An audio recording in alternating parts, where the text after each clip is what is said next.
Organiser et financer l'islam en France, le débat a été vivement relancé au sein de la classe politique au lendemain de l'assassinat du père Jacques Hamel le 26 juillet, revendiqué par le groupe État islamique.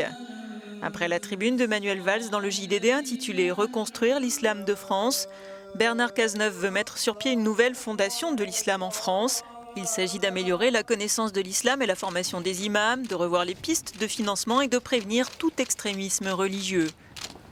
Il n'y a pas de place, et nous nous le sommes dit encore, en France, pour ceux qui, dans des salles de prière ou dans des mosquées, appellent et provoquent à la haine, ou ne respectent pas un certain nombre de principes républicains.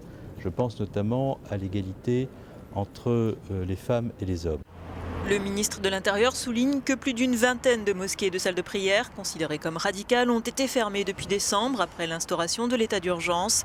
Manuel Valls annonce quant à lui l'expulsion prochaine de plusieurs prédicateurs étrangers.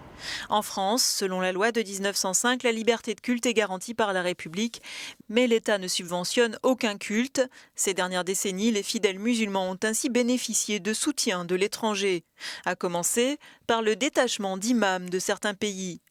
La France compte 2500 lieux de culte et 1800 prédicateurs musulmans. Parmi ceux-ci, 151 viennent de Turquie, 120 imams viennent d'Algérie et 30 du Maroc. Selon le rapport du Sénat sur l'organisation, la place et le financement de l'islam en France, dit rapport Goulet, les subventions des principaux États s'élèvent annuellement à 6 millions d'euros pour le Maroc et 2 millions pour l'Algérie, somme destinée à la Grande Mosquée de Paris. L'Arabie Saoudite a versé près de 4 millions pour la construction de mosquées depuis 2011, tandis que la Turquie finance indirectement ses cadres religieux. Quant au nombre de mosquées et de salles de prière passées aux mains des fondamentalistes, il a plus que doublé en 4 ans, passant de 44 à 89 entre 2010 et 2014.